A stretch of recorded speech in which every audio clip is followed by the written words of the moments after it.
स्वागत है आप सबको हमारे चैनल आध्यात्मिक रहस्य में। हमारे साथ इस रामायण की यात्रा में जुड़ने के लिए बहुत बहुत धन्यवाद। अगर आप पहली बार हमारे चैनल पे आए हो तो प्लीज चैनल को सब्सक्राइब जरूर करें। तो चलिए शुरू करते हैं। अयोध्या कांड 60वां सर्ग। कौशल्या का विलाप और सारथी सुमंत्र का उन्हें समझाना। तदंतर जैसे उनमें भूत का आवेश हो गया हो, इस प्रकार कौशल्या देवी बारंबार कांपने लगी और अचेत सी होकर पृथ्वी पर गिर पड़ी। उसी अवस्था में उन्होंने सारथी से कहा, सुमंत्र, जहां श्री राम है, जहां सीता और लक्ष्मण है, वहीं मुझे भी पहुंचा दो। मैं उनके बिना अब एक क्षण भी जीवित नहीं रह सकती। जल्दी रथ लौटाओ और मुझे भी दंडकारण्य में ले चलो। यदि मैं उनके पास न जा सकी तो यमलोक की यात्रा करूंगी। देवी कौशल्या की बात सुनकर सारथी सुमंत्र ने हाथ जोड़कर उन्हें समझाते हुए आंसुओं के वेग से अवरुद्ध हुई गद्यवाणी में कहा, महारानी, यह शोक, मोह और दुख जनित व्याकुलता छोड़िए। श्री रामचंद्र जी इस समय सारा संताप भूलकर वन में निवास करते हैं। धर्मज्ञ एवं जितेंद्रिय लक्ष्मण भी उस वन में श्री रामचंद्र जी के चरणों की सेवा करते हुए अपना परलोक बना रहे हैं। सीता का मन भगवान श्री राम में ही लगा हुआ है, इसलिए निर्जन वन में रहकर भी घर की ही भांति प्रेम एवं प्रसन्नता पाती तथा निर्भय रहती है। वन में रहने के कारण उनके मन में कुछ थोड़ा सा भी दुख नहीं दिखाई देता।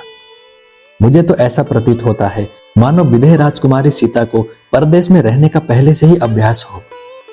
जैसे यहाँ नगर के उपवन में जाकर वे पहले घुमा करती थी, उसी प्रकार निर्जन वन में भी सीता सानंद विचरती है। पूर्व चंद्रमा के समान मनोहर मुख वाली रमणी शिरोमणि उदार हृदया सती साध्वी सीता उस निर्जन वन में भी श्री राम के समीप बालिका के समान खेलती और प्रसन्न रहती है।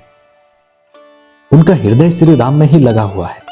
उनका जीवन भी श्री राम के ही अधीन है। अतः राम के बिना अयोध्या भी उनके लिए वन के समान ही होगी और श्री राम के साथ रहने पर वे वन में भी अयोध्या के समान ही सुख का अनुभव करेंगी। विदय नंदिनी सीता मार्ग में मिलने वाले गांवों, नगरों, नदियों के प्रभावों और नाना प्रकार के वृक्षों को देखकर उनका परिचय पूछा करती हैं। श्री राम और लक्ष्मण को अपने पास देखकर जानकी को यही जान पड़ता है कि मैं अयोध्या से एक कोस की दूरी पर मानो घूमने फिरने के लिए आई हूं। सीता के संबंध में मुझे इतना ही स्मरण है, उन्होंने कैकेयी को लक्ष्य करके जो सहसा कोई बात कह दी थी, वो इस समय मुझे याद नहीं आ रही है।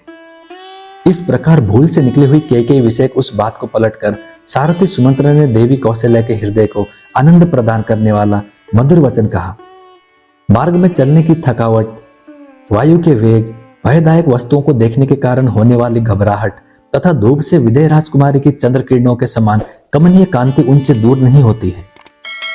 उदार हृदय सीता का विकसित कमल के समान सुंदर तथा पूर्ण चंद्रमा के समान आनंददायक कांति से युक्त मुख कभी मलिन नहीं होता है। जिनमें महावर के रंग नहीं लग रहे हैं, सीता के वे दोनों चरण आज भी महावर के समान ही लाल तथा कमल कोश के समान कांतिमान हैं। श्री रामचंद्र जी के प्रति अनुराग के कारण उन्हीं की प्रसन्नता के लिए जिन्होंने आभूषणों का परित्याग नहीं किया है, वह विदेह राजकुमारी भामिनी सीता इस समय भी अपनी नुपुरों की झंकार से हंसों के कलानाद को तिरस्कार सा करते हुई लीला विलास युक्त गति से चलती है। वे श्री रामचंद्र जी के बाहुबल का भरोसा करके वन में रहती है और हाथी, बाघ अथवा सिंह को भी देखकर कभी भय नहीं मानती है। अतः आप श्री राम, लक्ष्मण अथवा सीता के लिए शोक न करें, अपने और महाराज के लिए भी चिंता छोड़ें। श्री रामचंद्र जी का यह पावन चरित्र संसार में सदा ही स्थिर रहेगा।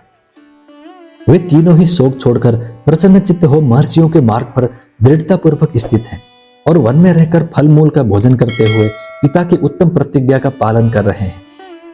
इस प्रकार युक्त युक्त वचन कहकर सारथी सुमंत्र ने पुत्र शोक से पीड़ित हुई कौशल्या को चिंता करने और रोने से रोका, तो भी देवी कौशल्या विलाप से विरत न हुई। वे हा प्यारे, हा पुत्र और हा रघुनंदन की रट लगाते हुई करुण क्रदन करती रही। इस प्रकार श्री वाल्मीकि निर्मित आर्ष रामायण आदि काव्य के अयोध्या कांड में 60वां सर्ग पूरा हुआ। मैं उम्मीद करता हूं श्री राम जी आपकी सारी मनोकामनाएं पूरी करें। जय श्री राम, जय हनुमान। अब मिलते हैं अगली वीडियो में।